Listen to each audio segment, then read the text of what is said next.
ओम शांति।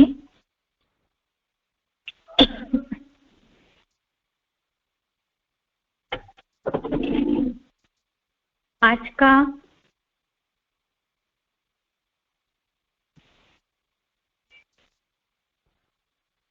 भगवत गीता का श्लोक है, दूसरे अध्याय का श्लोक नंबर 70, अध्याय सेकेंड, श्लोक नंबर 70। श्लोक है,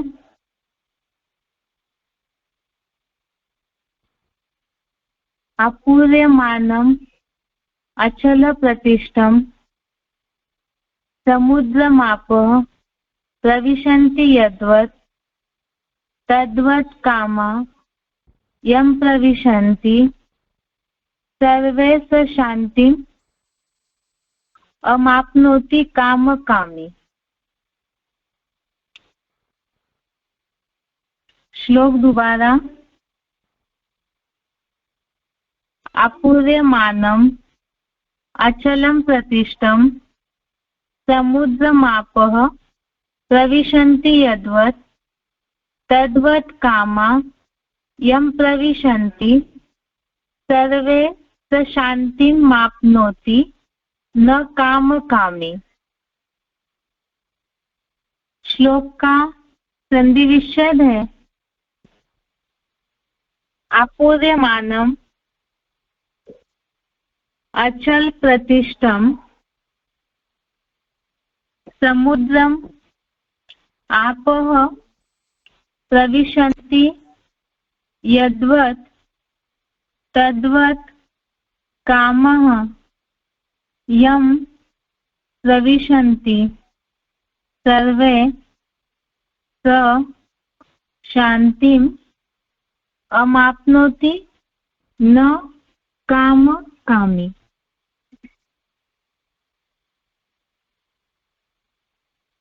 संधि विच्छेद दोबारा। अपूर्यमानम् अचल प्रतिष्ठं समुद्रम आपः प्रविशन्ति यद्वत् तद्वत् कामः यं प्रविशन्ति सर्वे स शान्तिम् अमाप्नोति न कामकामी। शब्दों का अर्थ है, अपूर्यमानम अर्थात चारों ओर से भरपूर, अचल प्रतिष्ठम अर्थात अचल प्रतिष्ठा वाले, समुद्रम अर्थात समुद्र में, यद्वत् अर्थात जैसे,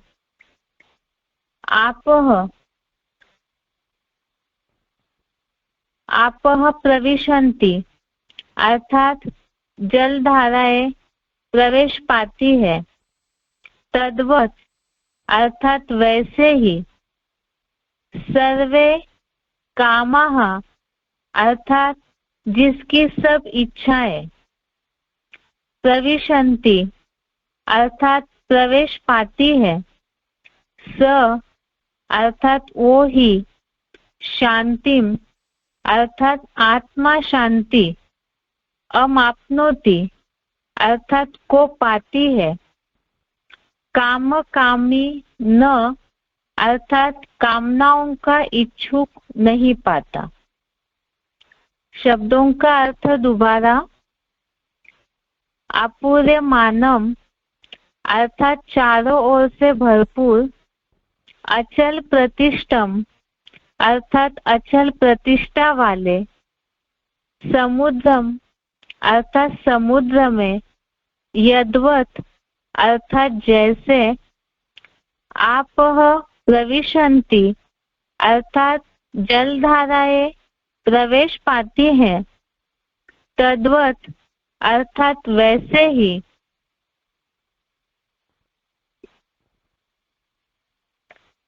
तद्वत् अर्थात वैसे ही, यम अर्थात जिसकी, सर्वे कामः अर्थात सब इच्छाएं प्रविशन्ति अर्थात प्रवेश पाती है। स अर्थात वो ही शांतिम अर्थात आत्मा शांति को अमाप्नोति अर्थात पाती है। काम कामी न अर्थात कामनाओं का इच्छुक नहीं पाता। इस श्लोक का अर्थ है चारों ओर से भरपूर अचल प्रतिष्ठा वाले समुद्र में जैसे जलधाराएं प्रवेश पाती है, वैसे ही जिसकी सब इच्छाएं प्रवेश पाती है वो ही आत्मा शांति को पाती है, कामनाओं का इच्छुक नहीं पाता। श्लोक का अर्थ दोबारा देखिए। चारों ओर से भरपूर अचल प्रतिष्ठा वाले समुद्र में जैसे जलधाराएं प्रवेश पाती हैं, वैसे ही जिसकी सब इच्छाएं प्रवेश पाती है वही आत्मा शांति को पाती है, कामनाओं का इच्छुक नहीं पाता।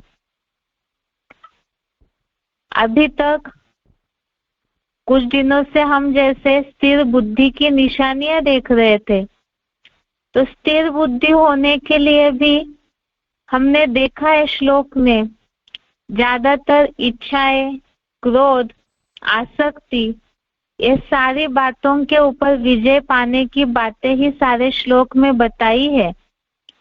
तो स्थिर बुद्धि जो होगा तो वही वास्तव में शांति को प्राप्त कर सकता है। और स्थिर बुद्धि वाले श्लोक में भी हमने देखा है कि जो आत्मा में संतुष्ट होता है और परमार्थ को देख करके जिसकी बुद्धि हट जाती है और बातों से, तो उसी की बुद्धि स्थिर होती है।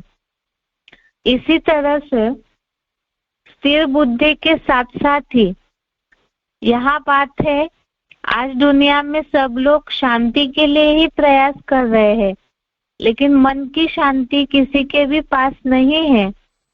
तो उसका एक ही कारण है, इच्छाएं। अनेक इच्छाएं, कामनाओं के कारण ही सारी समस्याएं निर्माण होती है। इसीलिए ही आज के श्लोक में भी यही बात बताई है। जैसे सागर में नदियों का जल जो है वो मिल जाता है, उसी तरह से जिनकी सब इच्छाएं सागर में प्रवेश कर जाती है तो वही आत्मा शांति को पाती है। कामनाओं का अर्थात जिनकी अनेक कामनाएं हैं, इच्छाएं हैं, तो ऐसे कामनाओं का इच्छुक नहीं पाता है।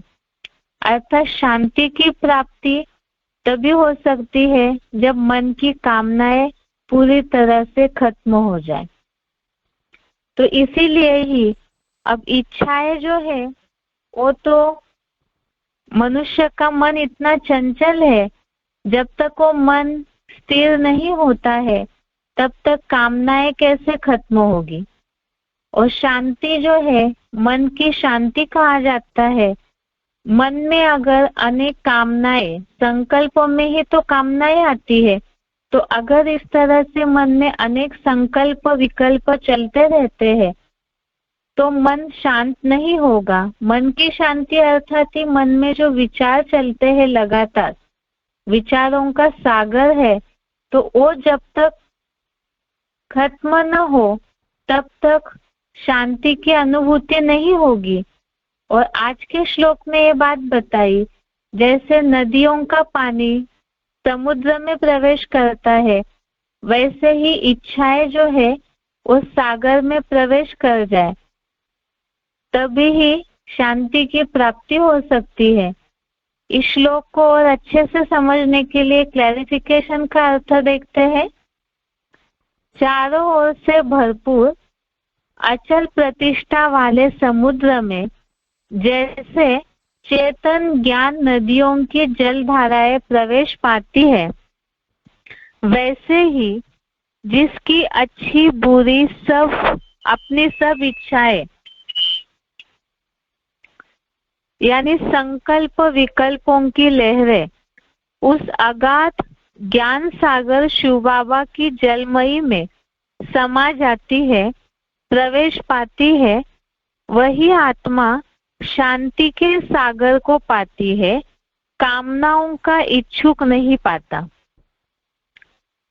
तो इसका मतलब यहाँ जैसे बताया, अभी तो किसी ने अपने संकल्प और विकल्पों पे जीत नहीं पाई है।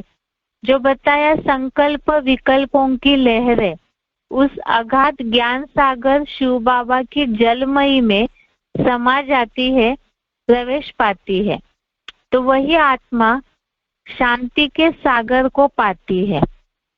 यह शांति के सागर को पाना अर्थात ही वास्तव में बाप की यथार्थ पहचान अगर हो जाती है ज्ञान के आधार से, तो ऑटोमेटिकली ही उनकी इच्छाएं जो है वो अपने आप ही खत्म हो जाएगी।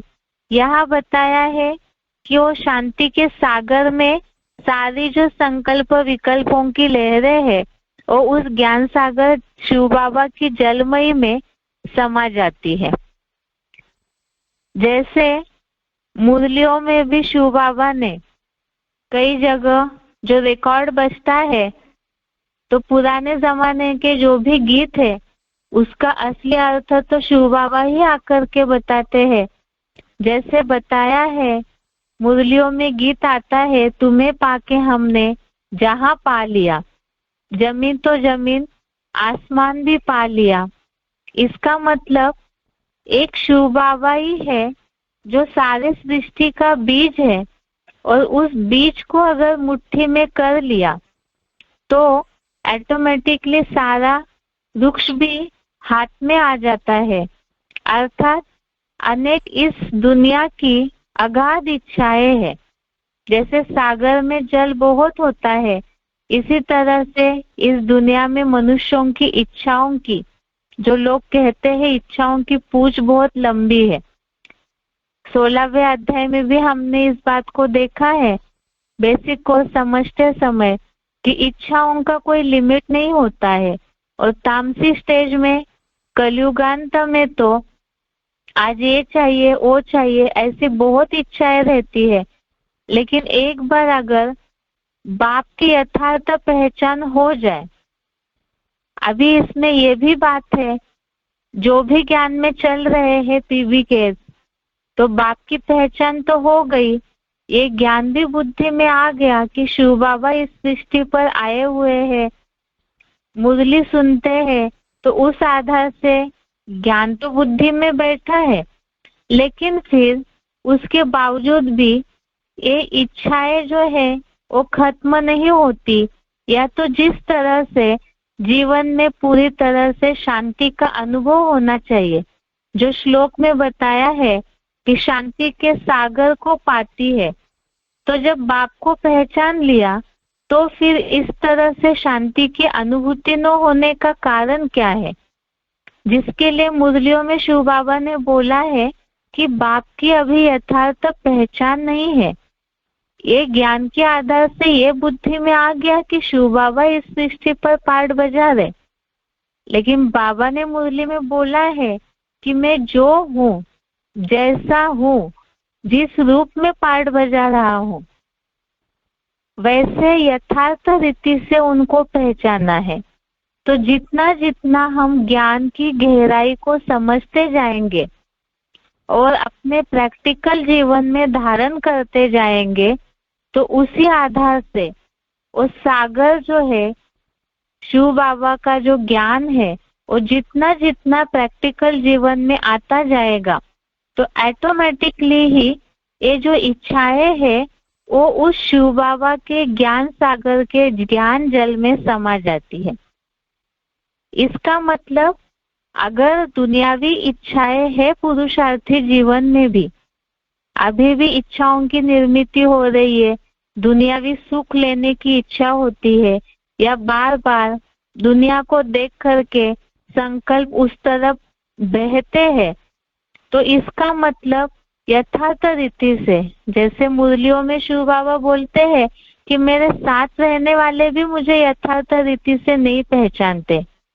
यह यथार्थ रीति से पहचानने की बात का मतलब शिव बाबा ने बोला है, बाप जो चाहता है वैसे ही हमारे कर्म हो।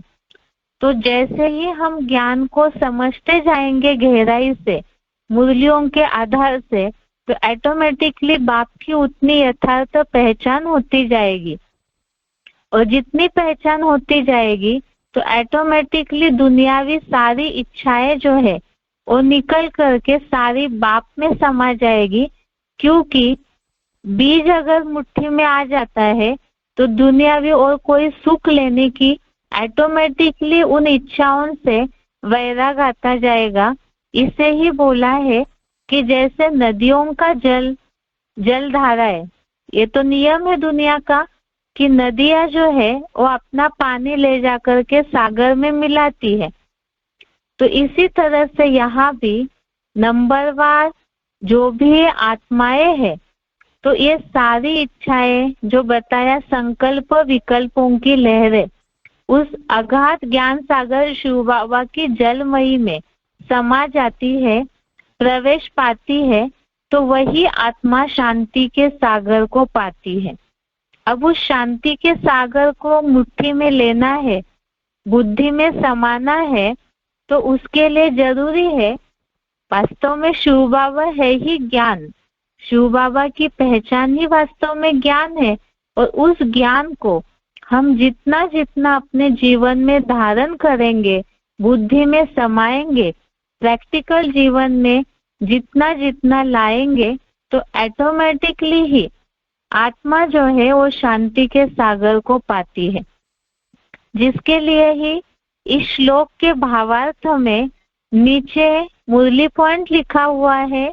मुरली की तारीख है 27 जून 1965, पेज पृष्ठ 2। मुरली डेट है इस श्लोक का भावार्थ का सार, मुरली डेट है 27 जून 1965। पॉइंट है, तुम बच्चे जानते हो हमको बाप भगवान मिला तो सब कुछ मिला। तुम बच्चे जानते हो हमको बाप भगवान मिला तो सब कुछ मिला। इसका मतलब यह अनुभूति तो तब होगी जब, इसके पहले हमने श्लोकों में समझा है, स्थिर बुद्धि वाले श्लोकों में, कि पहले इंद्रियों को कंट्रोल करना है। ऑटोमेटिकली इंद्रियों के कंट्रोल करने से मन भी कंट्रोल में आएगा, और मन कंट्रोल में आएगा तो बुद्धि भी स्थिर हो जाएगी। तो मन और बुद्धि की स्थिरता के आधार से ही शांति की अनुभूति होगी, या तो जो स्थिर बुद्धि होना है तो वो हो जाएगा। और इसका ही उपाय बताया हुआ है कि जितना जितना ज्ञान को धारण करेंगे, तो मुरली में जो बोला है, तुम बच्चे जानते हो हमको बाप भगवान मिला तो सब कुछ मिला, जो भक्ति मार्ग में कहा जाता है परवाहति पार ब्रह्म परमेश्वर की। तो इसी तरह से वास्तव में द्वापर युग से ही, भक्ति मार्ग से ही भगवान को ढूंढते आए। और जब भगवान इस सृष्टि पर आते हैं, सारी दुनिया का सारा सुख बच्चों को दे देते हैं, लेकिन वो सुख और शांति की अनुभूति तब होगी जब हम ज्ञान के आधार से शिव बाबा को यथार्थ रीति पहचानेंगे। जिसके लिए ही दूसरा उपाय मुरलियों में बताया है, मन मना भव। जो बाप के संकल्प है वही हमारे संकल्प हो। भक्ति मार्ग में कहा जाता है ईश्वर अर्पणम, अर्थात सब कुछ ईश्वर के लिए अर्पण। तो ये ईश्वर के लिए अर्पण, वास्तव में ईश्वर को तो इस दुनिया का कुछ चाहिए ही नहीं, क्योंकि शिव बाबा तो खुद ही ज्ञान का सागर है, अखूट भंडार है, और वो तो बिंदी है, उनमें तो देहभानी नहीं है। लेकिन यहाँ मनुष्य जन्म में आने के बाद दुख अशांति के कारण जो मनुष्य परेशान है, तो तो उसी के लिए ही ये उपाय बताया है कि अपने सारे संकल्पों को ईश्वर के संकल्पों में समाना है।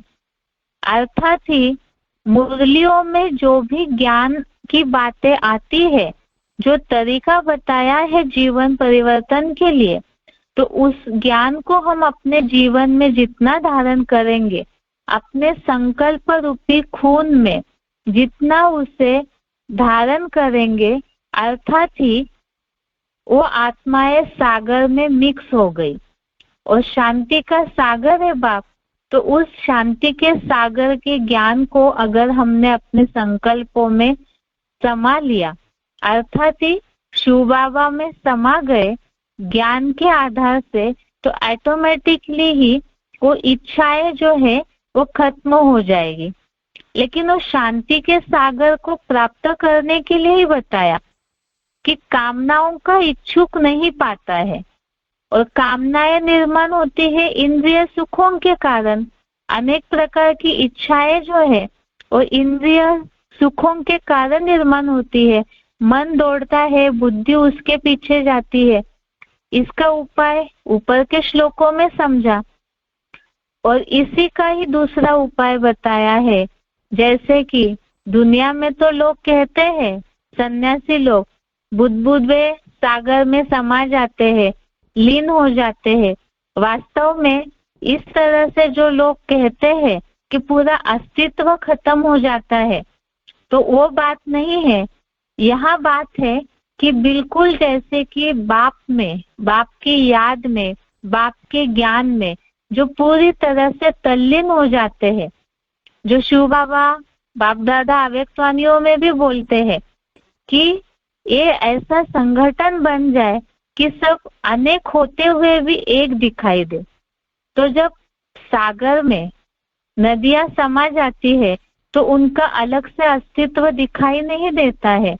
इसका मतलब हमारे सारे संकल्प जो शिव बाबा में समा जाएंगे, तो ऑटोमेटिकली ही जो बताते हैं कि बाप समान स्टेज, या तो फिर इसकी ही दूसरी परिभाषा हमने देखी अतीन्द्रिय सुख की। जब बाप में पूरी तरह से समा जाएंगे, उसी में ही सारी सुख शांति का अनुभव करेंगे। परमार्थ को देख करके, अतीन्द्रिय सुख को देख करके दुनियावी जो भी इंद्रियों के सुख है उससे बुद्धि हट जाती है। तो ऑटोमेटिकली ही ये भावना बुद्धि में आ जाएगी कि बाप मिला तो सब कुछ मिला। जैसे वृक्ष के लिए बीज जो है उसमें सारा झाड़ समाया हुआ है, तो इसी तरह से यहाँ भी मुरलियों में शिव बाबा ने बोला है कि वो बाप हमारा हो गया, बीज हमारे मुट्ठी में आ गया। ये बात वही अनुभव कर सकते हैं जो देह के अहंकार में न रहने वाले हो, या तो अपनी अलग से जिनकी कोई इच्छाएं न हो। तो ऐसे ही आत्माओं को उस बात की अनुभूति होगी कि बाप को पाकर के हमें सारी दुनिया मिल गई। तो इसीलिए ही इस श्लोक का अर्थ है बाप में ही सब कुछ देखने की, जो बताए सारा संसार उस बीज बाप में देखने की अनुभूति तभी होगी जब अपने संकल्प विकल्पों को ज्ञान के आधार से बाप में समा देंगे। ये आज के श्लोक का अर्थ है। एक बार इसे दोबारा पढ़ते हैं। चारों ओर से भरपूर अचल प्रतिष्ठा वाले समुद्र में जैसे चेतन ज्ञान नदियों की जल धाराएं प्रवेश पाती है, वैसे ही जिसकी अच्छी बुरी अपनी सब इच्छाएं यानी संकल्प विकल्पों की लहरें उस अगाध ज्ञान सागर शिव बाबा के जलमयी में समा जाती है, प्रवेश पाती है, वही आत्मा शांति के सागर को पाती है, कामनाओं का इच्छुक नहीं पाता है। मुरली पॉइंट है, मुरली डेट 27 जून 1965। तुम बच्चे जानते हो हमको बाप भगवान मिला तो सब कुछ मिला। अब हमें बाप मिला, सब कुछ मिला, शांति के सागर को हमने पा लिया, तो बार बार अपने पुरुषार्थी जीवन में इसे चेकिंग करना है। अगर कहीं दुख अशांति आती है तो जैसे शिव बाबा ने मुरली में बोला है कि हम कोई भी इंद्रियों से कर्म करते हैं, कर्म में आते हैं इंद्रियों से, तो संकल्प तो चलेंगे ही। ऐसे समय में ही अगर अशांति की अनुभूति होती है कर्म करते समय, तो बार बार ये चेकिंग करनी है कि क्या हमारा संकल्प बाप समान है। मुरलियों में इस कर्म के लिए, इस संकल्प के लिए क्या डायरेक्शन दिया है। जब इस तरह से अपनी हर कर्म के लिए चेकिंग करेंगे तो ऑटोमेटिकली ही वो शांति के सागर की अनुभूति जरूर होगी, यदि हम बार बार अपने कर्मों को, अपने संकल्पों को श्रीमत के आधार से चेक करते हैं। और ऐसे जब होगी अवस्था, तब ही शांति की जो अनुभूति होनी चाहिए, जो बताया शांति धाम यही ठिकाना है सभी का, तो बाप ही हमारे लिए ठिकाना है। सागर में समाना, परम धाम की अनुभूति करना, शांति धाम की अनुभूति करना, तो वो तभी हो सकता है जब हम इंद्रिय सुखों से अपने आप को, या जो दुनियावी सुख है, दुनियावी कामनाएं है, वो सब को ही बाप के अंदर ही देख ले, तो ऑटोमेटिकली शांति की अनुभूति होगी। ये आज के श्लोक का अर्थ है। एक बार इसका उच्चारण सुनते हैं और इस श्लोक से रिलेटेड ही सिलेक्टेड पॉइंट है, उसे देखते हैं।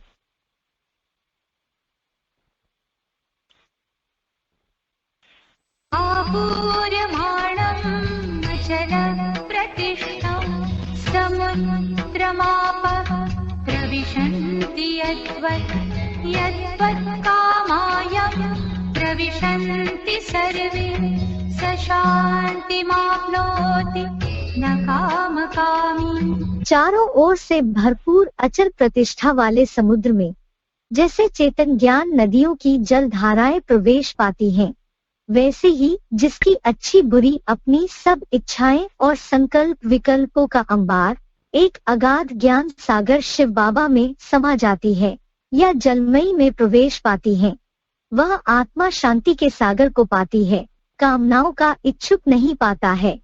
तुम बच्चे जानते हो हमको बाप भगवान मिला तो सब कुछ मिला। मुरली तारीख 27/6/65 पृष्ठ 2 आदि। आपूर्यमाणम् अचल प्रतिष्ठम् समुद्रमापः प्रविशन्ति यद्वत् कामायम् प्रविशन्ति सर्वे स शान्तिमाप्नोति न कामकामी। चारों ओर से भरपूर अचल प्रतिष्ठा वाले समुद्र में जैसे चेतन ज्ञान नदियों की जल धाराएं प्रवेश पाती हैं, वैसे ही जिसकी अच्छी बुरी अपनी सब इच्छाएं और संकल्प विकल्पों का अंबार एक अगाध ज्ञान सागर शिव बाबा में समा जाती है या जलमयी में प्रवेश पाती है, वह आत्मा शांति के सागर को पाती है, कामनाओं का इच्छुक नहीं पाता है। तुम बच्चे जानते हो हमको बाप भगवान मिला तो सब कुछ मिला। मुरली तारीख 27/6/65 पृष्ठ 2 आदि।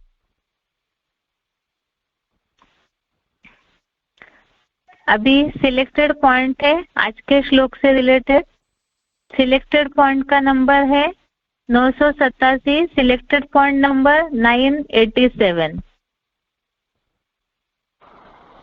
इन बच्चों को इस दुनिया में कोई शौक नहीं रखना चाहिए। पद मिल जाए, मान मिल जाए, मर्तबा मिल जाए, कोई शौक नहीं। इस नरक की दुनिया में, इस दुनिया की दुनिया में हमें कुछ नहीं चाहिए। क्या चाहिए? एक बाबा, दूसरा मुकुल, बस बाबा हमारा बन जाए।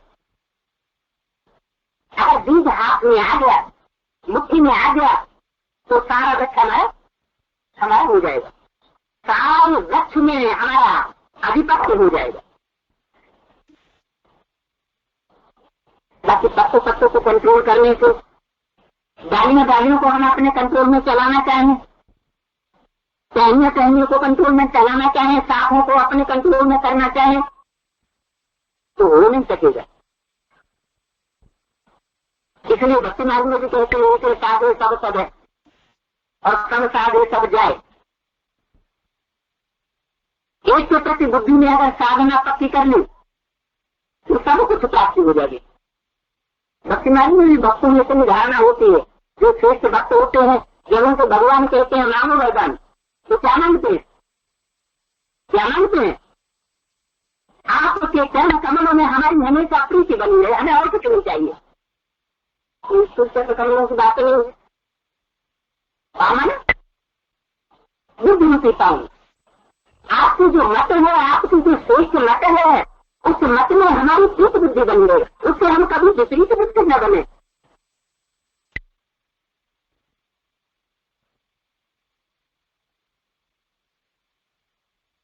आगे का पॉइंट है selected point number 1016, selected point number 1016।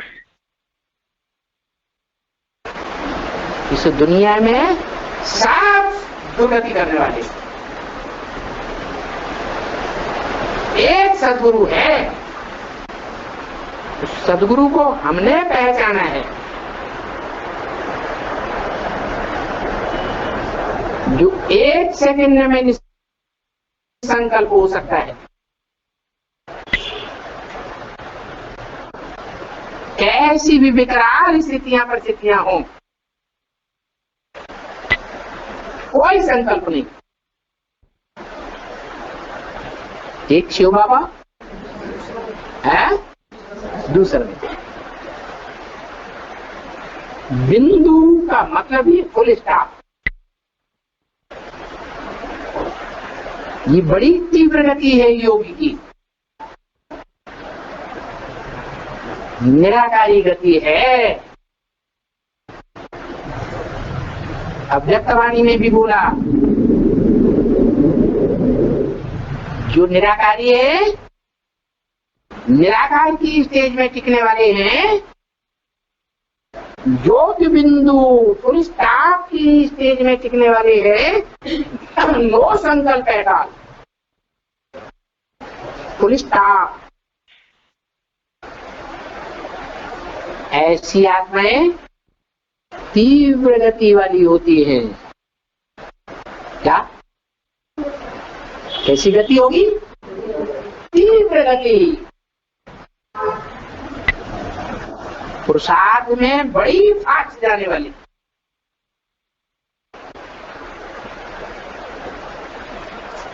और ऐसी फास्ट जाने वाली आत्माएं जन्म जन्मांतर में कितनी भी दुर्बुद्धि बनी रही हो, दुष्ट कर्म करने वाली हो,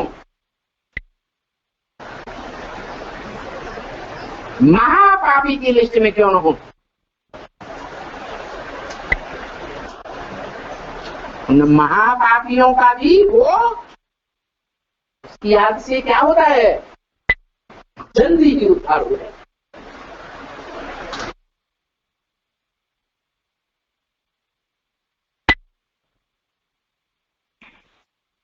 ये आज से श्लोक से रिलेटेड सिलेक्टेड पॉइंट है, जिसमें हमने सुना कि बीज के आधार से ही सारी इच्छाएं जो है ऑटोमेटिकली खत्म हो जाती है, तो पत्तों पत्तों में और मतों में बुद्धि भटकने की आवश्यकता ही नहीं है। अभी आगे कल का जो श्लोक देखा था हमने, या निशा सर्वभूता नाम, श्लोक नंबर 69 दूसरे अध्याय का, उसके सिलेक्टेड पॉइंट सुनना बाकी था। अभी उससे रिलेटेड सिलेक्टेड पॉइंट देखते हैं। वार्तालाप नंबर 1574, डिस्कशन नंबर 1574।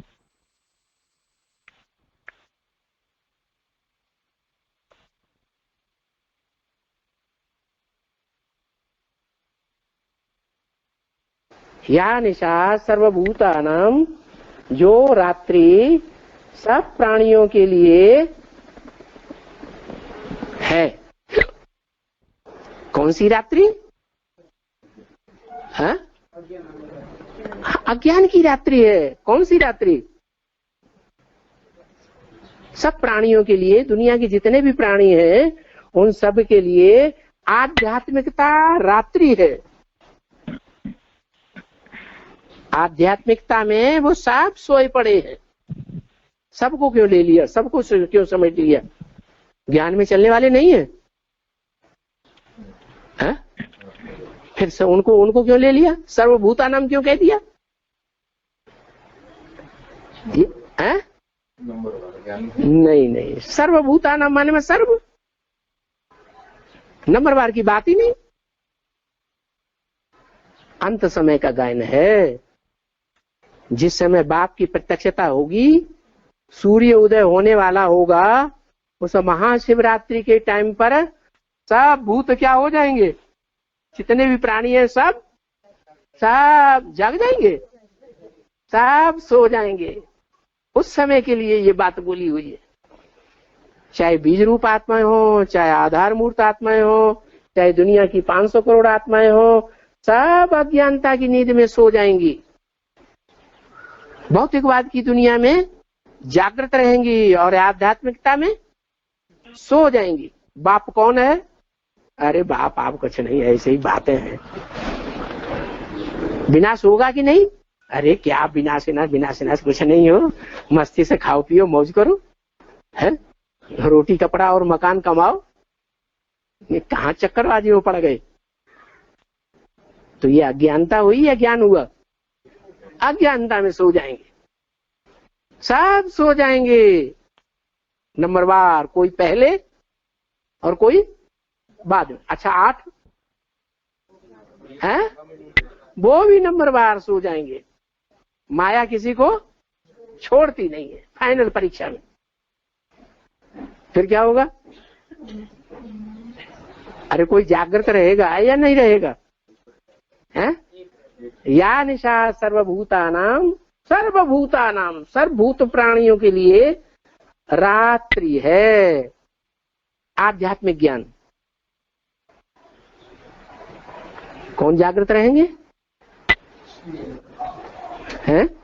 आगे भी तो बोलो, बस निशा वाली बात याद रख ली है। जागृति समय में, हाँ, उसमें जो संयमी है वो जागृत रहता है। तो जरूर कोई संयमी भी है। संयमी माने संपूर्ण यम नियम करने वाला, इंद्रियों को संपूर्ण यमित करने वाला, नियमित करने वाला योग में, उसको कहेंगे संयमी। वो जागृत रहता है। किसमें? आध्यात्मिक दुनिया में।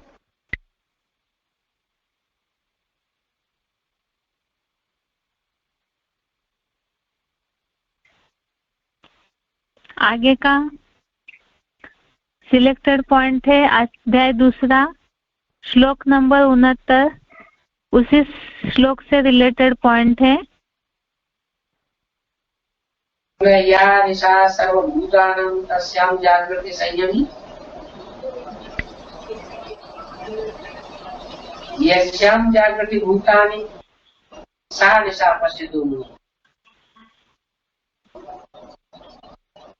निशा कहते हैं रात्रि। जो दुनिया के लिए रात है, उसमें जो संयमी व्यक्ति होता है, योगी पुरुष होता है,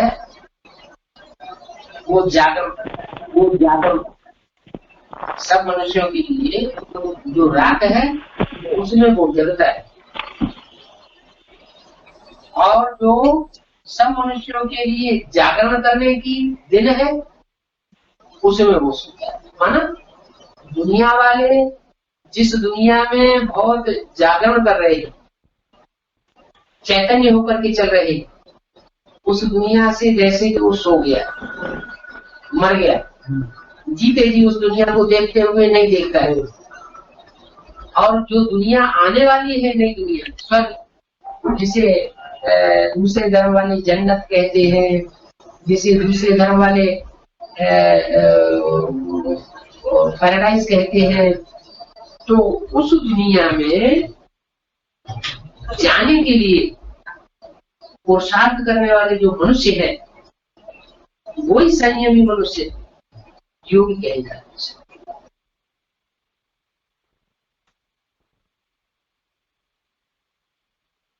अभी जो हमने सुना वो गीता क्लैरिफिकेशन MP3 वाला जो ऑडियो है उसमें से लिया हुआ सिलेक्टेड पॉइंट था। अभी आगे का सिलेक्टेड पॉइंट नहीं है, वार्तालाप से लिया हुआ पॉइंट है। वार्तालाप नंबर 1724, डिस्कशन नंबर 1724।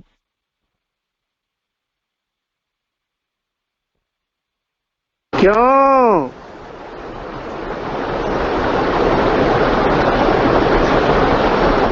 क्यों कहा जाता है? कौन से शास्त्र में कहा जाता है? गीता में ही कहा हुआ है, या निशा सर्वभूतानां तस्याम जागृति संयमी। सतयुग में सभी देवताएं आत्म की स्थिति में जागृत रहते हैं और कलयुग में सब भौतिक दुनिया में जागते हैं। कोई भी आत्म की स्थिति में नहीं जागता। अध्यात्म में मैं नहीं जानता कि क्या होता है। सभी भौतिकता में जीते हैं। तो ये कलयुग में भौतिकता रूपी अंधेरा होता है।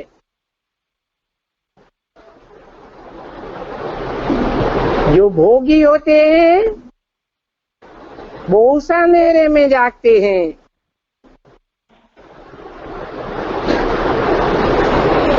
अर्थात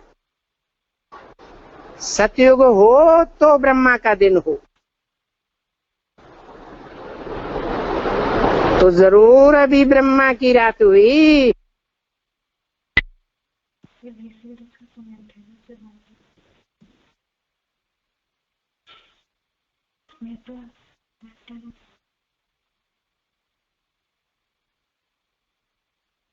नहीं मैंने पढ़ रहे ना बाबा, तो बोलते समय छोड़ बता दो क्या बीसीडी।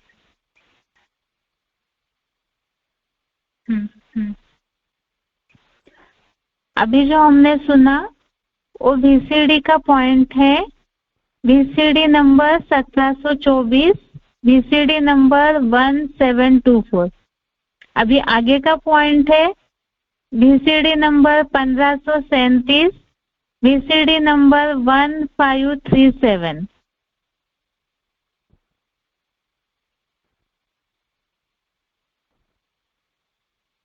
रात की यात्रा क्या है?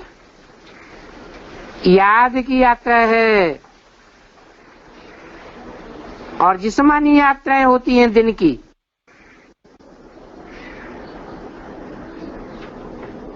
अमृत बेला सूरज निकलने से पहले रात्रि होती है ना, तो तुम रात के राही हो। अमरनाथ बद्रीनाथ जाते हैं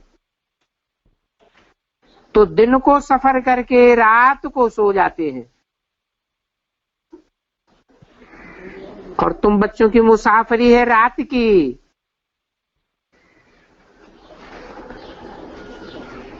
दिन में तो तुमको शरीर निर्वाहार्थ काम करना पड़ता है। नौकरी पर जाते हो, धंधा संभालते हो, माताएं घर संभालती हैं। तो तुम्हारी सबसे जास्ती उन्नति होती है रात को।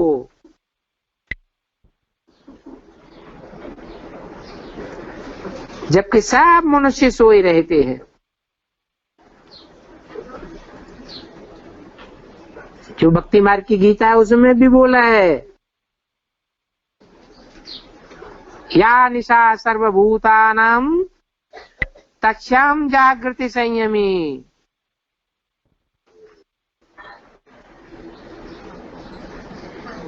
जो संपूर्ण इंद्रियों का दमन करने वाले होते हैं, इंद्रियों को कंट्रोल करने वाले होते हैं, वो रात्रि में जागरण करते हैं। जिस रात्रि में सारी दुनिया सोती है, तो तुम्हारी यात्रा उस समय बड़ी अच्छी हो सकती है। गायन भी है, रात गंवाई सोए के, दिवस गवाया खाए के, मनुआ जीवन मोल है, कौड़ी बदले जाए।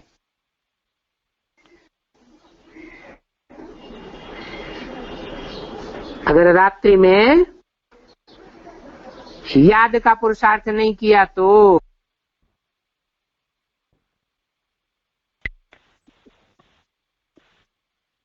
अभी तक हमने ये देखा या निशा सर्वभूतानाम, इससे रिलेटेड सिलेक्टेड पॉइंट्स और VCD के पॉइंट्स, इसमें तो श्लोक से संबंधित बातें बताई है।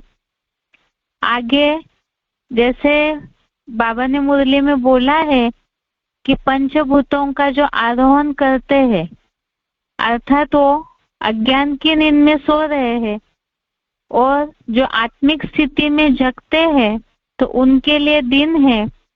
तो इसी हिसाब से साइंस, साइलेंस, डॉगली पढ़ाई और गॉडली पढ़ाई, इस संबंधित कुछ पॉइंट्स है और पॉइंट्स भी सुनते हैं, जिससे इस श्लोक का अर्थ और अच्छे से क्लियर होगा। जनरल सिलेक्टेड पॉइंट नंबर है 71, जनरल सिलेक्टेड पॉइंट नंबर 71।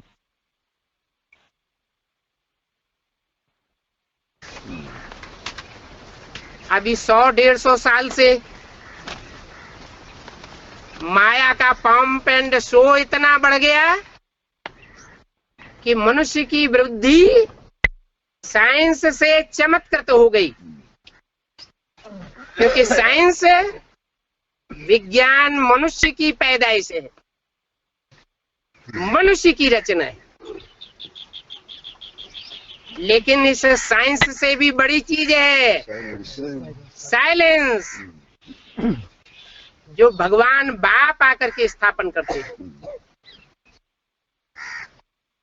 एक तरफ साइंस और एक तरफ साइलेंस। आज से 5000 साल पहले भी ये महाभारत गृह युद्ध हुआ था और ये लड़ाई चली थी, साइंसदानों की लड़ाई और साइलेंस धारण करने वालों की लड़ाई। जिन्होंने भगवान की सिखाई हुई साइलेंस को धारण किया वो पांडव कहे गए, और जिन्होंने साइंसदान का पक्ष लिया, बुद्धि के चमत्कार को सत्कार दिया, वो कौरव और यादव कहे गए। दूसरे शब्दों में राम और रावण संप्रदाय कहे गए। साइंस और शास्त्र एक मनुष्य की रचना है या अनेकों मनुष्यों की रचना है? अनेकों मनुष्यों की रचना है। ये व्यभिचार की पैदाइश है। व्यभिचार वैश्यालय में होता है या शिवालय में होता है? जहां व्यभिचार होता है उसे कहते हैं वैश्यालय, और जहाँ राम का राज्य होता है, यथा राजा राम तथा प्रजा, अब भी विचारी होती है। तो साइंस है अनेकों बुद्धियों की पैदाइश, शास्त्र भी है अनेकों बुद्धियों की पैदाइश। एक मनुष्य ने शास्त्र नहीं लिखे, उन शास्त्रों के आधार पर जो चल रहे हैं, उन सांसदाओं के आधार पर जो चल रहे हैं, वो सब हो गए रावण संप्रदाय। उनकी बुद्धि चमत्कृत हुई पड़ी है, प्रभावित हुई पड़ी है, भगवान से प्रभावित नहीं है। भगवान है एक और शैतान है एक।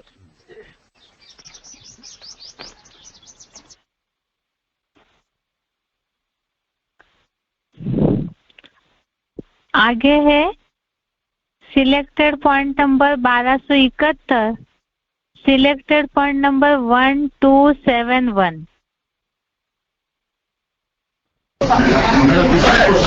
हाँ जी, हम लोग अभी बोलते हैं कि अभी गॉडली पढ़ा करने चाहिए। हाँ जी। दूसरा जो पढ़ाई है वो डॉगली है, किंतु डॉगली पढ़ा नहीं करने से जो फैन लाइट आपको माइक कैमरा, एक तो डॉगली पढ़ाई के कारण से हो रहा है। भारतवर्ष में 70% से ज्यादा गावड़े हैं। मतलब क्या? विलेज। और उन गावड़ों में जो रहने वाली ज्यादातर जनसंख्या है वो किसान है। किसान इस समय गरीब होता जा रहा है।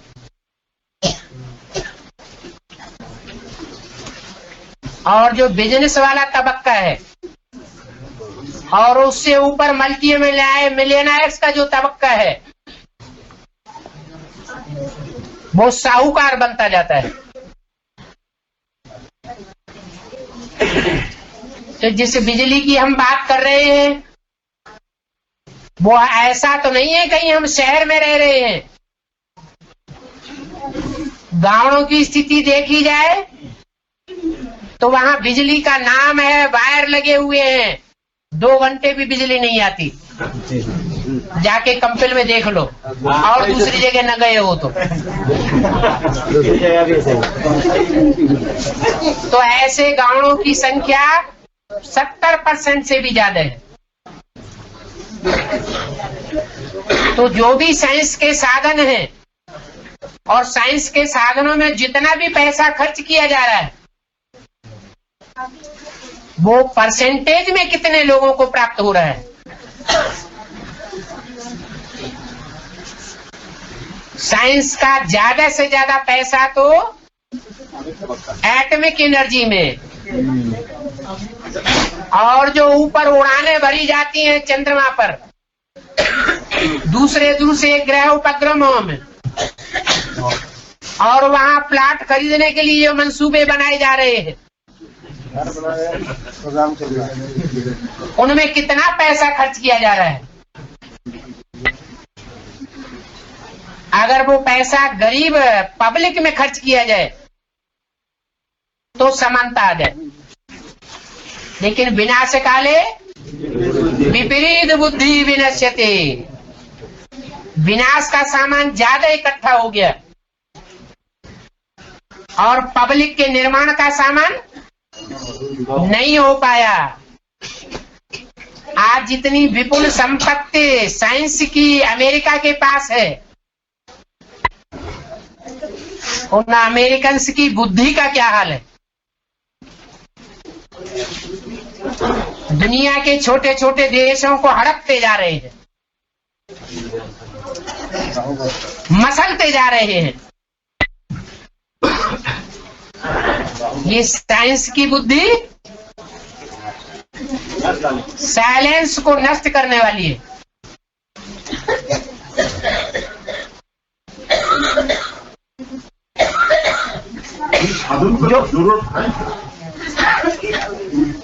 अभी थोड़ा विनाश होने दो,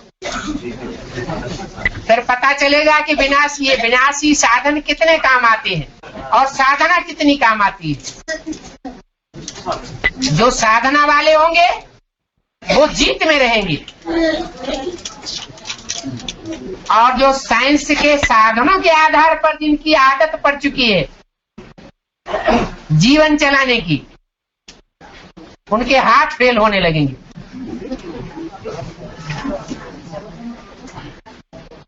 अभी पब्लिक बहुत तंग आ चुकी है, गरीबियों की गरीबी कहां तक बढ़ेगी और साहूकारों की साहूकारी कहां तक बढ़ेगी। अति होती है तो अंत हो जाता है। चरित्र भी निर्माण नहीं हो रहा है।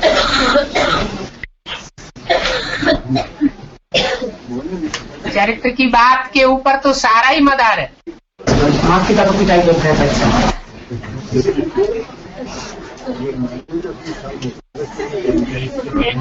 बेहद के माता पिता की पिटाई करने को नहीं छोड़ते हैं तो हद के माता पिता को कौन छोड़ेंगे।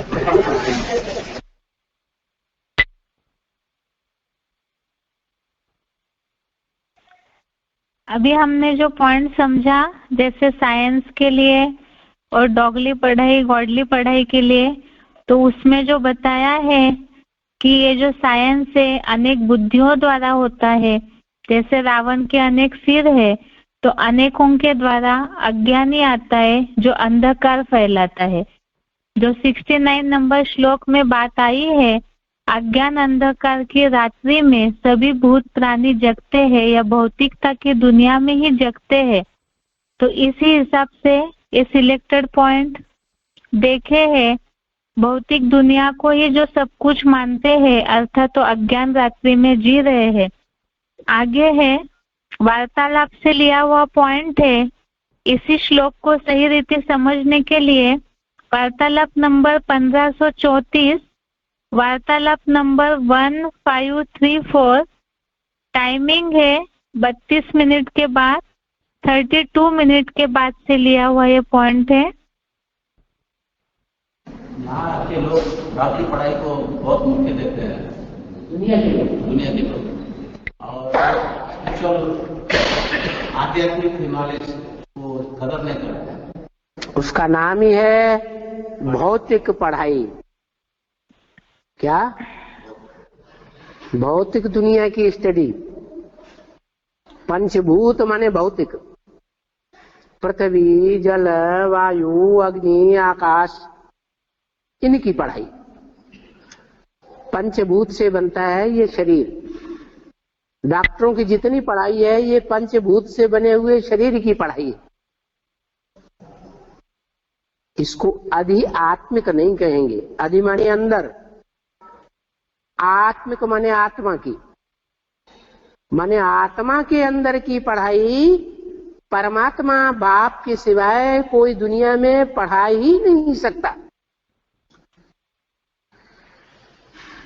जो भी मनुष्य मात्र है सब देह अभिमानी, वो देह की पढ़ाई पढ़ते हैं, देह की पढ़ाई पढ़ाते हैं और देह का क्षणभंगुर सुख लेना सिखाते हैं। तो दुनिया में देहभानियों की संख्या ज्यादा है या आत्माभिमानियों की संख्या ज्यादा होती है?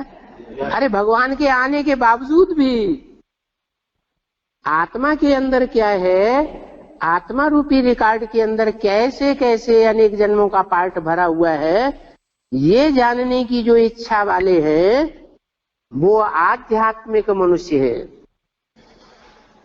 और जो ये नहीं जानना चाहते वो भौतिकवादी दुनिया में रमे हुए हैं, भौतिकवादी दुनिया में सुख लेना चाहते हैं, भौतिकवादी दुनिया के सुखों में उनकी बुद्धि खिंची हुई है।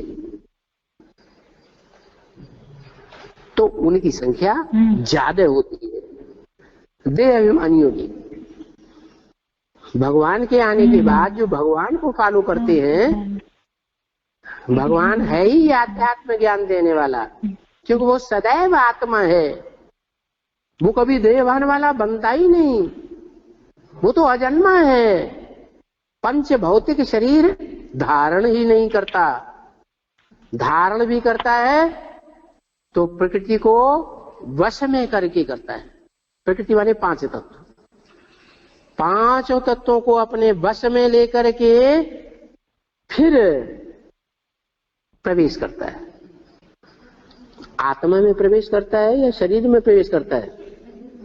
कहा जाता है रथ में प्रवेश किया, लेकिन कन्वर्ट शरीर को करता है पहले या आत्मा को कन्वर्ट करता है? आत्मा को करता है। तो भगवान का है आध्यात्म ज्ञान और दुनिया वालों का है भौतिक ज्ञान, 5 भूतों का ज्ञान।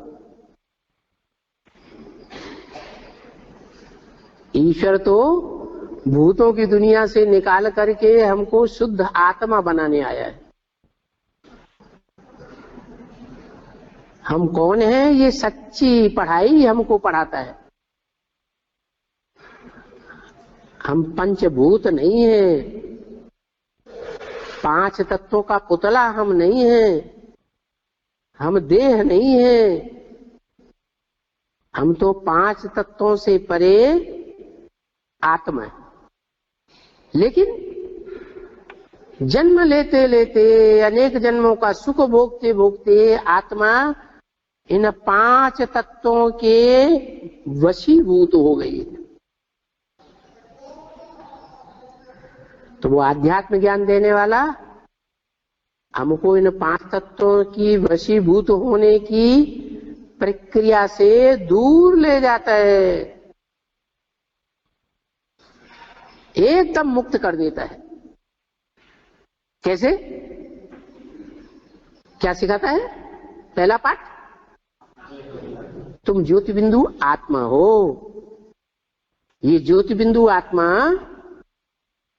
ऐसे ही है जैसे राजा ऊंची गद्दी पर बैठता है, पूरे राज्य को, राज्यसभा को कंट्रोल करता है।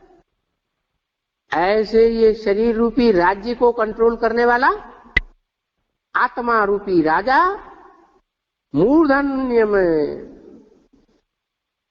जिसे कहते हैं भ्रकुटी का मध्य, वहां बैठता है। और भ्रकुटी के मध्य में बैठ करके सारी इंद्रियों को, चाहे ज्ञान इंद्रियां हो, चाहे कर्म इंद्रियां हो, चाहे पूरा शरीर हो, सबको कंट्रोल करने वाला है।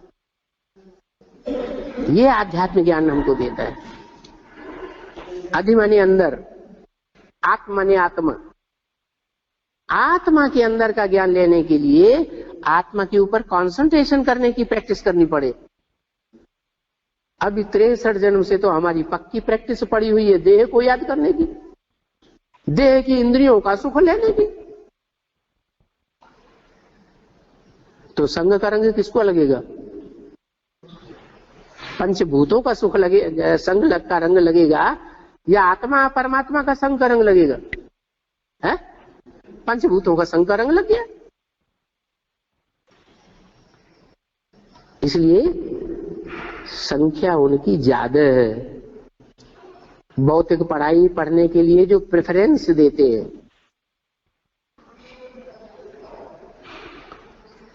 70-75 साल से ऊपर हो गए बोलते बोलते, चिल्लाते चिल्लाते, दावली पढ़ाई और गॉड की पढ़ाई, फर्क बुद्धि में बैठता ही नहीं।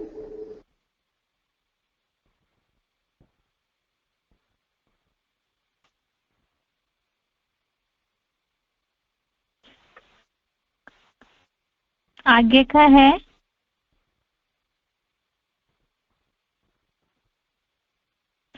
वार्तालाप नंबर 1415, डिस्कशन नंबर 1415।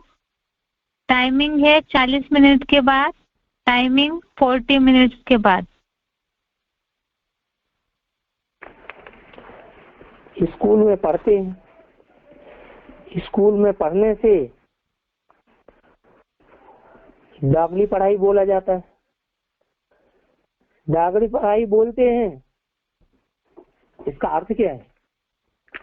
ये अर्थ है कि डाक कुत्ता को कहा जाता है। किसको कहा जाता है? कुत्ता को कहा जाता है। और कुत्ता क्या करता है? कुत्ता जो होता है वो अकेले एक कुतिया के पीछे नहीं फिरेगा, एक कुतिया के पीछे 10 कुत्ते पीछे पीछे फिरते रहते हैं। वो एक कुतिया, जैसे दुनिया में एक वैश्या होती है, वैश्या एक और उसके पीछे जाने वाले कितने? 10-20 आदमी। तो कुतिया जैसे क्या हो गई? क्या हो गई? वैश्या हो गई। तो बाबा ने डागली पढ़ाई नाम दिया है। जो पढ़ाई भारतवर्ष में अभी चल रही है वो पढ़ाई निर्धारित किसने की? कौन सी पढ़ाई पढ़ाई जा रही है? विदेशियों की पढ़ाई पढ़ाई जा रही है या भारत की पढ़ाई पढ़ाई जा रही है? विदेशियों की पढ़ाई पढ़ाई। विदेशों में तो ये सिखाया जाता है ज्यादा से ज्यादा शादियां करो। एक औरत कितने पति बनाती है सारी जिंदगी में? ढेर के ढेर पति बना लेती है। तो कुतिया हुई ना। और उसके पीछे पड़ने वाले कुत्ते हो गए। तो जो विदेशी पढ़ाई है वो ये सिखाती है कि बेविचारी बनो। भारत की पढ़ाई ऐसा नहीं सिखाती। भारत में तो सती स्त्रियां हुई हैं। एक पति एक जन्म में बना लिया तो फिर चाहे पति मरे ही क्यों न जाए तो भी सारा जीवन कोई दूसरा पति नहीं करेगी, व्यभिचार नहीं करेगी। तो उसे डॉगली पढ़ाई कहा जाता है। गॉड जो पढ़ाई पढ़ाते हैं वो गॉडली पढ़ाई, गॉड गॉडेस कहा जाता है देवी देवताओं को। राधा की दृष्टि कृष्ण में ही डूबेगी, कृष्ण की दृष्टि राधा में ही डूबेगी।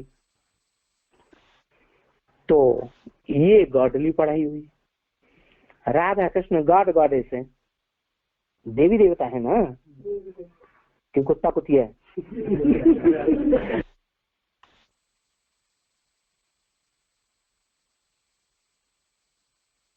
इस तरह से